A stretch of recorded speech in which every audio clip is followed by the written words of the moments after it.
नमस्कार, प्रणाम। हम हैं आपके भाई, आपके दोस्त प्रवीण मिश्रा बुलबुल।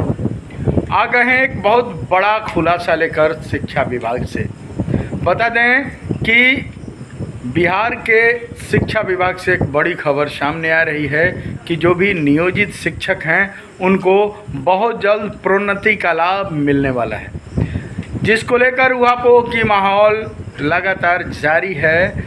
पिछले कई वर्षों से 2020 में जब से पटना हाई कोर्ट ने यह आदेश पारित किया था कि जो भी 8 साल 12 साल तक जो लगातार नियोजित शिक्षक कार्य कर चुके हैं उनको प्रोन्नति का लाभ सरकार द्वारा दिया जाएगा, क्योंकि यह मामला 2020 के नियोजित शिक्षक नियमावली में है और नियमावली में जो नियम है उसको लेकर पटना उच्च न्यायालय ने, माननीय उच्च न्यायालय ने यह आदेश पारित कर दिया था, फैसला दे दिया था। लेकिन प्रोन्नति का लगातार चर्चा था तमाम ज़िले में, चाहे गोपालगंज हो, चाहे सारण हो, चाहे औरंगाबाद हो या जमुई हो, रोहतास हो, तमाम जगह तमाम ज़िलों में पत्र तो निकले, लेकिन उस पर अमल नहीं हुआ। जो अंदरूनी बातें चर्चा में आ रही हैं कि अमली जामा इसलिए नहीं पहुंचाया गया, उसको अमली जामा इसलिए नहीं पहनाया गया कि उसमें कहीं न कहीं किसी का मिली भगत था। लेकिन जो शिक्षक संघ के लोग थे वो मानने वाले कहाँ थे? वो लोग फिर से अवमाननावाद दायर किए। अवमाननावाद के बाद सरकार फिर से उपस्थित हुई और उपस्थित होकर तत्काल प्रभाव से प्रोन्नति का लाभ देने का बात कोर्ट से कह दी। लेकिन प्रोन्नति की बात तो हो गई, लेकिन उसके बावजूद भी उन शिक्षकों को अभी तक प्रोन्नति नहीं मिली। मामला जो बताया जा रहा है कि उसी बीच में एसीएस के पाठक जी आ गए। के पाठक जी ने सक्षमता का परीक्षा का फॉर्म निकलवा दिया और सक्षमता का परीक्षा होने लगा, यानी कि गर्त में चला गया वह प्रोन्नति का मामला। अवमाननावाद हुआ, अवमाननावाद में भी शिक्षक संघ जीत गया। नियोजित शिक्षकों को अब 12 साल पर प्रोन्नति देने की बात लगातार होने लगी, और हो भी क्यों नहीं, क्योंकि यह नियमावली में था। अवमाननावाद के बाद भी सरकार लगातार उपस्थित होकर, सरकार शिक्षा विभाग के प्रतिनिधि कोर्ट में, माननीय उच्च न्यायालय में उपस्थित होते रहे और अवमाननावाद पर अपना जवाब देते रहे। बात ये भी सामने आ रही है, स्थानीय सूत्र बता रहे हैं, जो वकील साहब से बातचीत हुई, मृत्युंजय कुमार जी ने बताया कि अवमाननावाद पर साष्टांग दंडवत शिक्षा विभाग के पदाधिकारी होते रहे, लेकिन अभी तक प्रोन्नति नहीं मिली थी, जिसको लेकर कैमूर के संजय कुमार भी प्रोन्नति को लेकर कोर्ट गए थे। उस पर भी सरकार ने एलपीए दायर किया है, यानी कि डबल बेंच में गई है, और उस पर भी यथाशीघ्र 1 हफ्ता के अंदर प्रोन्नति का पत्र जारी होगा। इस बात का भी खुलासा संजय कुमार जी से बातचीत हुई, उन्होंने किया। इधर एक और बात जो प्रोन्नति को लेकर सामने आ रही है कि इस मामले में अवमाननावाद जीतने के बाद सरकार के इस शिक्षा विभाग के इस रवैया को लेकर शिक्षक संघ के लोग राज्यपाल के पास पहुँचे। मोहम्मद आरिफ सर इसमें इंटरफेयर कर गए और उन्होंने स्वयं से इंटरफेयर करके यह कहा है कि जो भी बचे हुए नियोजित शिक्षक हैं, लगभग 1 लाख की संख्या है, इनको हर हाल में जो सेवाकालीन है, स्नातक ग्रेड में प्रोन्नति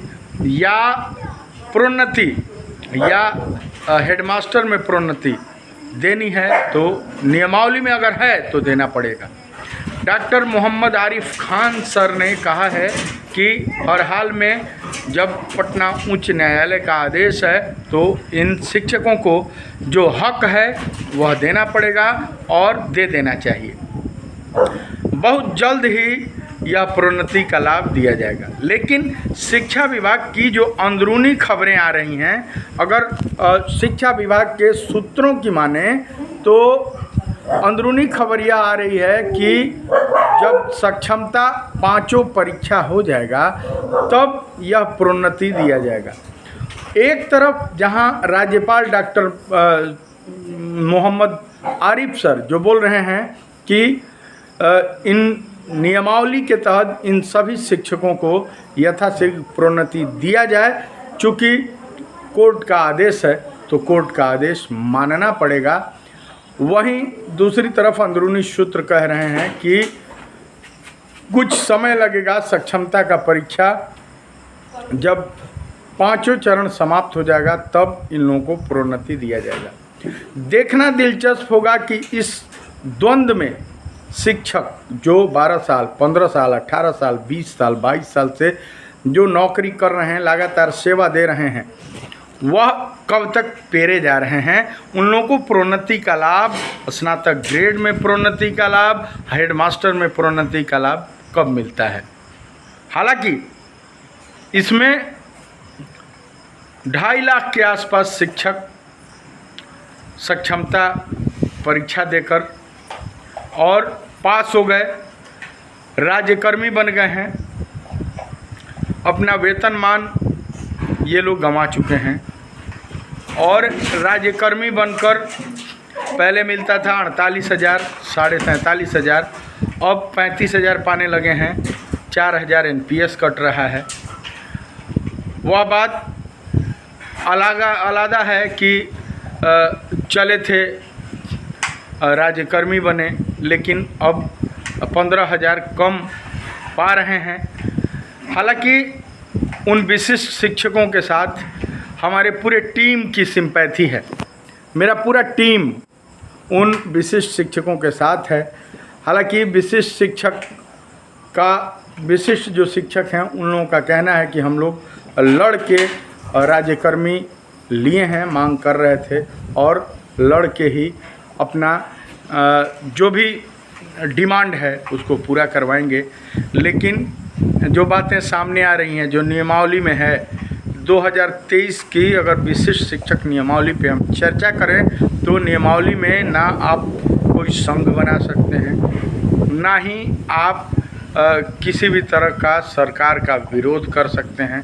अब आप राज्यकर्मी हैं तो सरकारी कर्मी का यह काम होता है कि सरकारी कर्मी यानी मालिक का पूरा हक होता है, मालिक के खिलाफ सरकारी कर्मी नहीं बोलता है।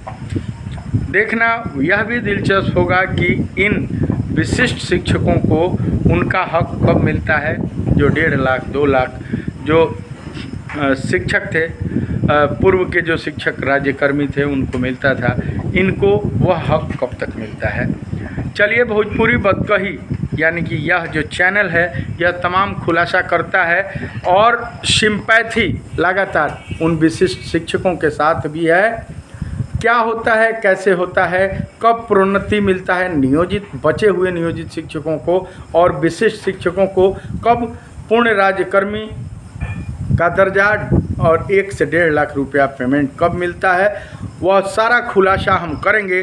तब तक अगर इस चैनल को अब तक आप सब्सक्राइब नहीं किए हैं तो सब्सक्राइब कीजिए और मुझे यानी प्रवीण मिश्रा बुलबुल को जिस तरह T series, web music company, बड़े बड़े कैसेट कंपनी से हमारे गीत संगीत को सुनते हैं, उसी तरह मेरे इस चैनल को सब्सक्राइब नहीं किया तो सब्सक्राइब कीजिए। Love you all of you.